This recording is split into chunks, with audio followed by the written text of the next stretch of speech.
Hi everyone, Flaming Footy here and welcome back to a new YouTube video on the channel. And today guys, here we are to continue my AFL 2023 three-game match reviews. And in today's video, we're going to be reviewing the first three games from round 22. And those games are Collingwood vs Geelong, North Melbourne vs Essendon, Sydney vs Gold Coast. A couple of things I want to say before we hop into the video though is thank you guys all for 700 subscribers. And also, I'm feeling a little bit sick at the moment as well, a little bit unwell, but still well enough to do the three-game match reviews anyway. But yeah, if my voice sounds a little bit off or different, that is why. A high-scoring shootout started round 22 at the MCG. Friday night footy, Collingwood versus Geelong. Collingwood 16-13, 109 in the end to Geelong. 15-11, 101. Collingwood won by 8 points in the end. It was a cracking contest. Geelong started off really well. They had the better first quarter. They managed to kick away late in the term to get out to pretty much about a 20-point lead before the Pies kicked one late in that term to bring it back to about that 15-point mark. In the second quarter, it was where Collingwood played the catch-up game. They really came back into the contest. They came right back down to a point down at half-time. And then the third quarter, the Cats only kicked two more that quarter to Collingwood's 5. Collingwood get off and away. In that quarter, they are well off and ahead. In the final quarter, though, Geelong do have opportunities. They kick 5 goals, 6 to Collingwood's 3 goals, 2. So they did have chances. There were a couple of really controversial umpiring decisions in the last quarter. But in the end, the Cats still did have an opportunity late in the game. But again, though, just left it a little bit too late, too little too late. Player stats now, 124 fantasy for Josh Dacos, who did fill Nick Dacos's role. He filled that void that was left. 122 fantasy for Atkins, 112 for Cameron, 107 for Lipinski. Goals behind, 7 goals, 4 for Jeremy Cameron. He was the reason why the Cats stayed in it. He had a really good last quarter, adding to his tally, kicking a couple goals in the last quarter. He did keep them in this contest and gave them a chance for a miracle win in that last term. 5 goals for Myercheck, who was Collingwood's main focus point up forward. 4 goals for Oliver Henry against his former side as well. 2 for the following: Elliott, Howard, McCreary, McStay. We go to disposals now. 38 for Dacos, 34 for Atkins, 26 for Maynard and Dangerfield, 25 for Lipinski, 9 marks for Smith, 7 for Frampton, Maynard, Dacos and Noble, as well as McStay. Tackles, 8 for Lipinski, Mitchell, McCreary, Parfitt and Atkins. Hit-outs, 43 for Cameron, 34 for Stanley, 12 for Neil, 2 for Frampton, 1 for McStay and Rowan. Team stats now, where it was the Cats that had an extra 6 inside 50s. Collingwood only were limited to the 45, but still were pretty efficient when they went inside 50, 67% efficiency. The Cats also won clearance as well, both centre and stoppage clearances. The Cats won contested footy, the Pies won uncontested footy. The Pies won marks and marks inside 50 as well. They led for a little over half the game. Collingwood out-tackled the Cats and laid more tackles inside 50. 8-point win for the Pies on a huge Friday night clash. First game Saturday was Ben Cunnington's final farewell AFL game against Essendon. Now, this was a cracking contest. It was North's chance to ruin Essendon's finals hopes and send Ben Cunnington off in a really nice fashion. But in the end, though, it is Essendon that keep their finals hopes alive, scraping over the line by 9 points in the end in a really close game all afternoon. This game really didn't stretch out to huge leads at any occasion. North Melbourne were the better team. The first quarter, they kicked the first 2 goals of the game. Essendon struck back with the next 2 before North kicked the next one to have a handy 5-point lead. The first change in the second quarter, it was North Melbourne that kicked away. Well, they started to try and kick away towards the end of the quarter, but it was the Bombers again that fought back. The third quarter, that's where the floodgates started to open. It turned this game from a bit of a one that could have been a low-scoring contest, scrappy contest, to a high-scoring game, or a game that could have been high-scoring.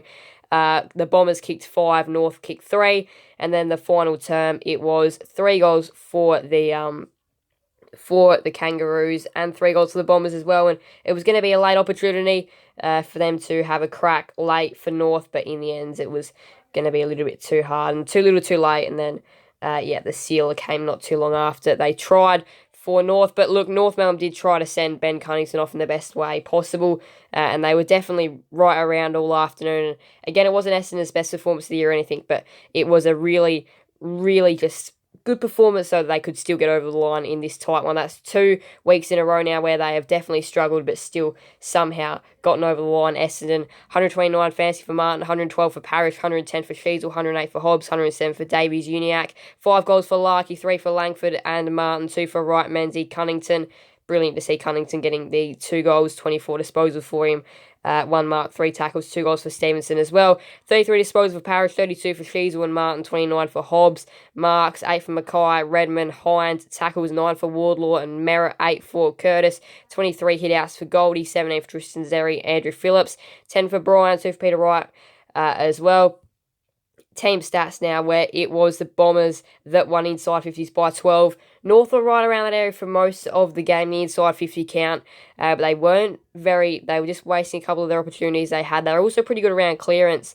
Centre clearances locked at 13. They won stoppage clearances by 5, though the Dons won contested and uncontested footy. They won comfortably in marks as well, plus 38. 4 more marks inside 50, 7 more contested marks. Led for just over half the game, took way more bounces as well, 6-20, keen to take the game on, but it's their finals hopes which stay alive. Essendon, they win this one by 9 points. Same time Saturday afternoon, it was the Swans hosting the Suns at the SCG. The Suns have a pretty good record at the SCG. They've beaten the Swans there on multiple occasions over the past few years, and at stages of this game, it looked like they were going to do it again, but in the end, Sydney just too good, getting a 24-point win. 18-6, 114 to Gold Coast 13, 12, 19. Just like for North Melbourne, which kept them in, accuracy was so key here for Sydney. And last week versus the Giants, they probably won based off of accuracy. They were dead accurate last week. And again, in this game, only the 6 behinds for the game, the 18 goals, compared to the Suns' 13 goals and 12 behinds. So, again, look, the Suns did start the game better. They were the better of the sides. Starting off, they started off really quickly. At one stage, they were up by about 15 points in that first term. The Swans drew it back, though, late in that term. And then from there, it really just turned into a high-scoring, free-flowing game in that second term. The Swans kicked 6 goals. Gold Coast kicked 5. So they were well and truly committed to playing a high-scoring shootout. And then in that third quarter, it's where the shootout kind of went away after that halfway point of the third quarter. It stayed even to start that term, but in the end, Sydney got away, kicking 6 goals to 2 in that quarter, so that was just so huge for them getting away. And then at the start of the final quarter, it was just who could capitalise on the opportunities, which there was tons of behinds to start the quarter, especially a lot for Gold Coast. They kicked the 2 goals, 6 in that quarter, so really did have an opportunity to come back in this game and make it a lot closer than what it ended up being. The Swans ended up kicking 3 in a row. The Suns did respond with a couple late, but they would be disappointed with those missed opportunities earlier on in that quarter, which could have brought this game a lot closer. And it's probably fair to say now that their season is done. Gold Coast with Carlton and North to come. Carlton will definitely be a tough one. This one was always going to be a tough one as well against the Swans, but it was a very good effort though from Gold Coast. 115 fantasy for Ellis, 105 for Lloyd, 95 for McLean and Blakey and Hayward, 94 for Warner and Anderson. Goals behinds, 4 goals for Hayward, 3 for Roses. Roses looked really good. 3 for McDonald, 2 for Casbolt, Lukosius, McLean, Warner, Heaney. It was a really high-scoring game in the end. 28 disposals for Warner, 25 for Rao. Marks, 8 for Blakey and Ellis. Tackles, 8 for Goulden, Robot and Wicks. Hit-outs, 47 for Wicks, 22 for Hickey, 7 for Casbolt, 6 for McLean, 1 for Amati. Team stats now is the Suns that went inside 50 2 extra times, 52-54. Stoppage clearances was Sydney's by +4. Centre clearances locked at 15 apiece. That was where Gold Coast's main scoring avenue was from stoppages as well. Sydney won contested footy. Uncontested footy was locked. That was even. Marks inside 50, an extra 3 for Gold Coast. Sydney did lead for a little over half the game. They did out-tackle Gold Coast as well, relatively comfortably in the end, and fair to say it was a comfortable 24-point win for the Swans. At the Gabba, we have a very interesting game going on at the Gabba between the Lions and the Crows. It's currently Adelaide by 1 point at half-time. They started off really quickly. Brisbane have drawn it back late in that quarter, and then it has been a Brisbane-dominated second term. They've led for pretty much the whole second term, but Adelaide have been able to keep up, and now they lead by 1 point at the main change. So, of course, a lot still to play out at the Gabba with the Crows up by 1 at the moment. Saturday night is huge. Carlton and Melbourne tonight. This is going to be a blockbuster and a belter of a game, 5th versus 2nd. This is going to be a cracking contest. In the West as well, West Coast taking on Fremantle in the Derby. So 2 brilliant Saturday night games coming up. Sunday's footy action, Hawthorn and the Western Bulldogs at UTAS Stadium. Now, this game does have a fair bit riding on it for the Western Bulldogs. This game has a lot riding on it, St Kilda and Richmond at Marvel Stadium. There's no better time to break their Marvel Stadium drought, Richmond. This is their best shot that they have, and then really good game to finish off the round, Port Adelaide and the Giants at the Adelaide Oval. So, going to go to the ladder now, going to see how that is shaping up at the moment. So, of course, Collingwood's win probably just about ensures they finish top of the ladder. Melbourne, Brisbane, Port Adelaide. Melbourne's the only side which hasn't stumbled up. Brisbane and Port Adelaide have both had their little stumbles over the past few weeks. And of course, Brisbane are no certainty to win at the moment. Of course, we'll put the live ladder on, and it will be Adelaide that jump up into the 8 if they can get the win. So, how huge that is for their year. And if they win this game, they'll probably just about play finals, because I'd be assuming they should be able to get over West Coast and Sydney at home. They should be able to beat them as well. So it'll be very interesting to see how that goes. So we're just going to leave the live ladder on. It does give an opportunity, though, for Melbourne to get clear of Brisbane. And if Port Adelaide win, to jump skip them as well, which would leave Brisbane in outright 4th, which is a place they don't want to be with 2 rounds left, especially considering a Gabba home qualifying final would be absolutely huge. And then Carlton are in 5th at the moment. They could go higher if they beat the Demons, which again would affect their top 2 hopes. Sydney there currently temporarily in the top 8, other results pending.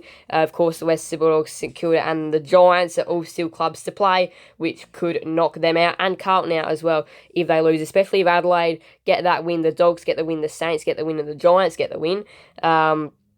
Essendon, they are only just in the hunt. Their percentage isn't looking great, though. Geelong are in 12th. They are going to be one of the big sliders after the rounds. Richmond are in 13th, and they really do need a win to keep their season alive. Gold Coast are done. Of course, the bottom 4, Freo, Hawthorn, North and West Coast are done as well.